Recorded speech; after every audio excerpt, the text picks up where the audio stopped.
Hi everyone, this is Christina Cristobal once again, and welcome to the Expert's Journey.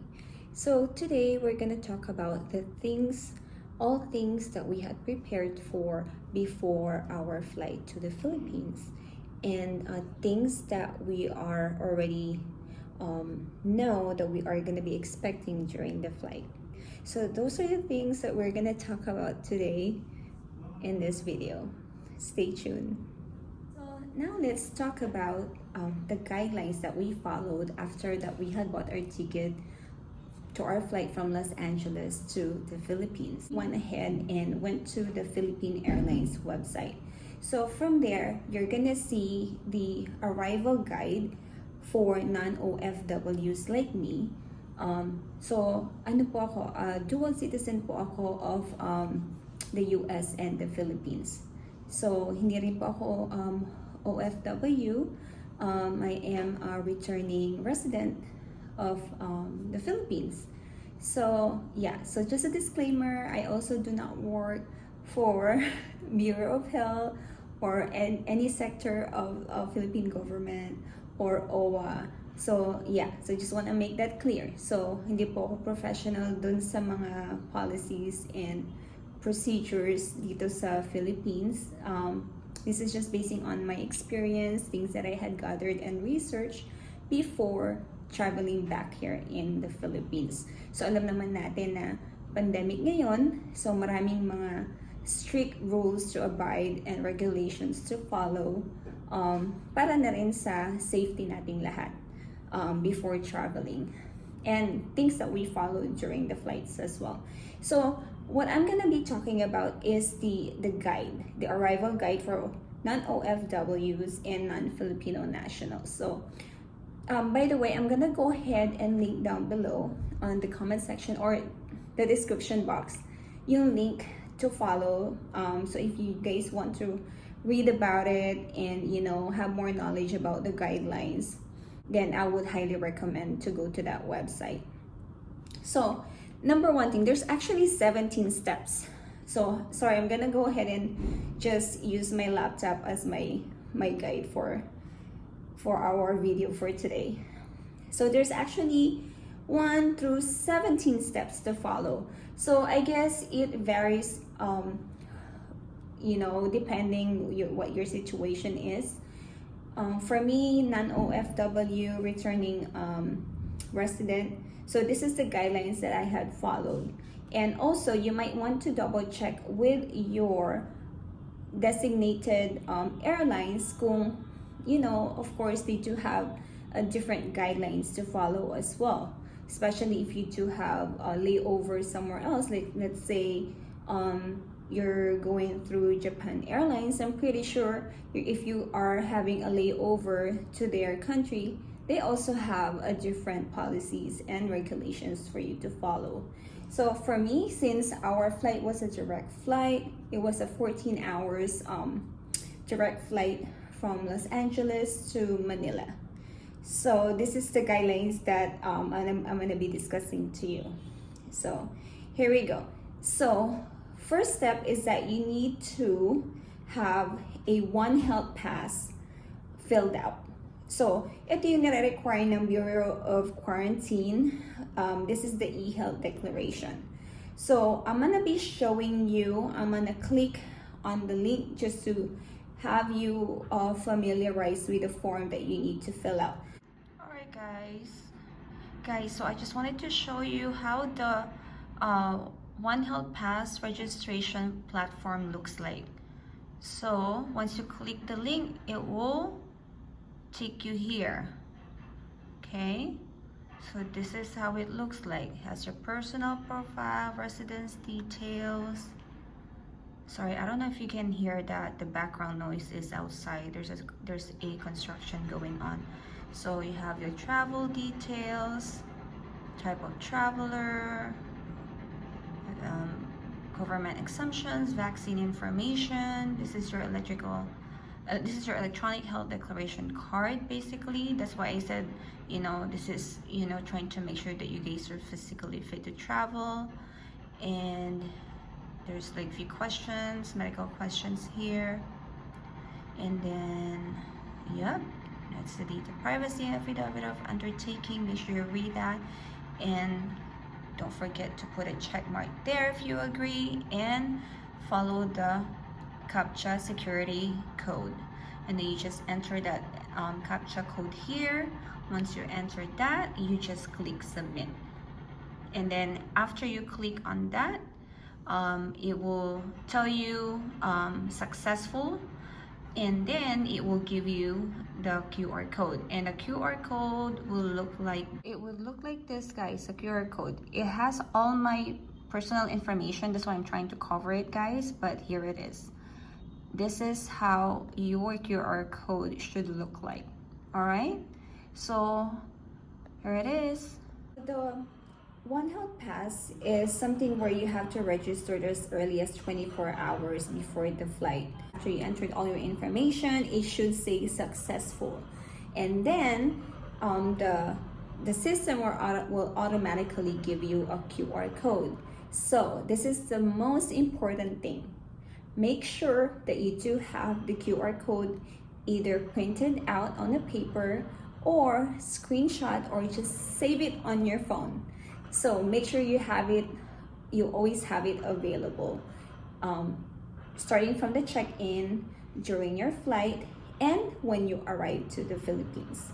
So that will be your proof that you had declared that you are all healthy before you go into your flight to the Philippines. Next thing is that after you had filled out your successful QR code, there will be a section there where it will give you an option if you want to go ahead and schedule your RT-PCR test ahead of time, if you want to pay for it ahead of time.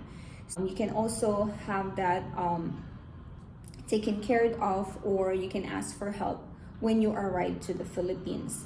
So the next step will be, make sure that you do have a book or reserved hotel, which is an accredited hotel quarantine in Manila.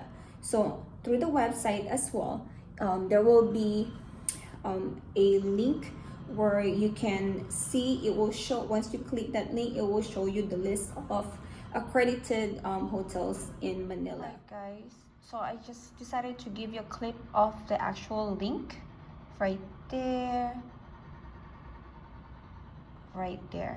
So that's the link where you have to go in, and this is the Philippine Airlines, a guide on travel and quarantine procedures. If you can see, the arrival guide for non-OFWs and non-Filipino nationals. So this is the right section to their website where you're gonna get all the guidelines that you need. So these are the things that I had discussed with you guys, and I just wanted to point out this. Please click here for the accredited hotel, then this screen will pop up, and then eto na, guys.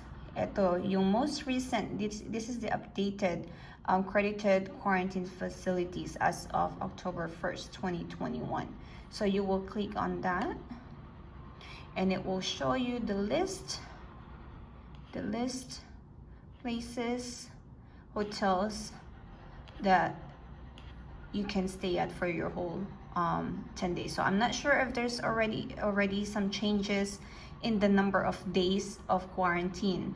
So just make sure, guys, at this time that I am discussing this to you, we're still on the 10-day quarantine, 10 days quarantine. So it may change it, I think they're talking about decreasing the days of quarantine days. So just make sure you guys are updated with that information. You can hear that from the news. So so these are the quarantine hotels, accredited quarantine hotels, guys. So I just want to point that out to you guys. So what I did was I booked our hotel basing to what I have seen. Ito ang Valero Grand Suite Hotel is also one of the accredited quarantine hotels. So I went ahead and booked this hotel. I actually booked it late already. We were already on that same week when we would have to leave already. That's the only time na nag-book ako ng hotel. So yeah, I don't have any other choice basing dun sa date namin. So yeah, so I went ahead and scheduled our or book our stay here for the whole 10 days. Okay, now, so during your check-in process with Philippine Airlines, you will have to sign a declaration and waiver form presented by the agent when you check in, indicating that you are healthy and fit to travel. So you're gonna sign that form during your check-in process at the airline, at the airport. And then now during the flight, there's actually a form that they had given us before we touched down here in Manila. So that is what you call the Bureau of Customs form and your arrival card form. So if you had seen my previous video, which was previously before this, you will see the form I had showed on that video, the form and how it looks like. If you want to refer back to that video, go ahead and watch it as well. And anyway, if you are enjoying this video, if I'm giving you enough information, and if you're satisfied with this video, feel free to like, share, and subscribe to my channel. And anyone is welcome. During the flight, ensure that you also have, they're gonna ask for your One Health Pass QR code before your touchdown to Manila. So basically, the flight stewardess will just remind you, make sure you have it all ready before you get off the plane. And then when you arrive to the Philippines, make sure that you always listen to the announcement, guys. Always listen to the announcement kasi ang dami nilang ang dami nilang rules nowadays to follow. Make sure na we're not confused when we get to the airport. So pagbaba namin ng plane, we actually we undergo a temperature check, and then they're gonna tell you where to get in line. So there's gonna be a special desk and line to follow. So they'll tell you there's like a sign there for non-OFW and OFW. So you just have to be patient because, you know, when all of you has to be taken care of, you know, they check it one by one, so it may take a while. So with us, it took about maybe, we were sitting down, but there were like maybe 15 people ahead of us, ahead of me and Casey, because I fly in here in Manila with my daughter. So yeah, so once you get to the desk, again, they're gonna ask you for the One Health Pass, which is the QR code, and then make sure you have your boarding pass with you as well, because they're gonna check on that. And also make sure that you have confirmation letter or email or confirmation number from the from your reserved quarantine hotel.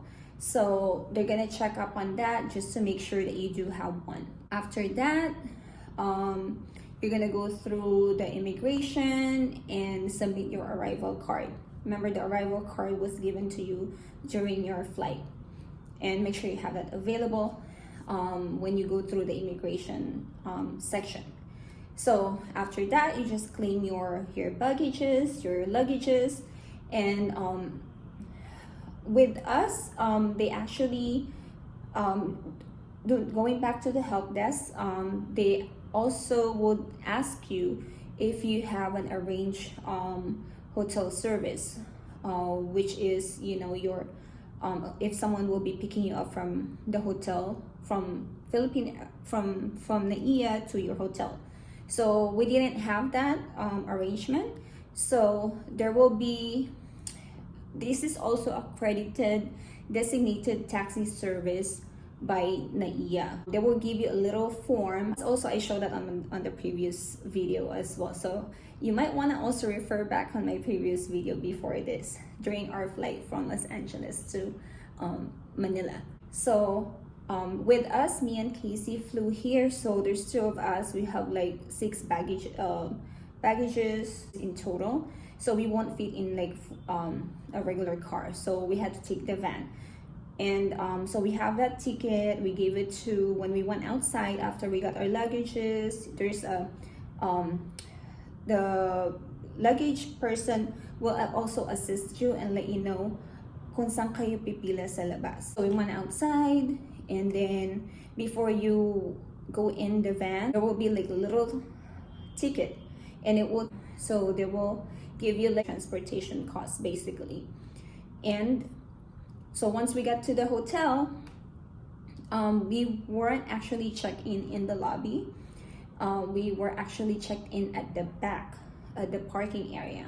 So someone will assist you from there, and make sure that you pay your taxi driver first, and then someone will assist you at the back. Well, this is how the procedure here in this hotel. I'm not sure sa ibang hotel if it will be the same process, but yeah, with this one, no. We didn't go to the lobby section. We were at the back. So they check our temperature. There's also a health declaration form that we filled out. Yeah, and then from there they'll take you up in your room, and someone actually came in to have us to actually check us in, to register us here in the hotel. So yeah, so during your check-in process, make sure you also still have your QR code, because they're gonna look for that as well, and as well as your passport. So again, depending on the policies and forms that they will ask from your accredited quarantine hotel, kasi syempre iba-iba sila ng mga yung mga hihingin sa yung forms, you know, depende kung saang hotel ka nag-reserve. So yeah, so that's basically it. Those were the whole process. My video is getting really long already, guys. So well, thank you so much for staying here with me, watching my video. If you haven't subscribed yet, please subscribe now. And I would like to thank you all for always supporting me, and to those leaving me comments and questions, I will try my hardest to answer all your questions. And until then, I'll see you again on my next vlog. Bye!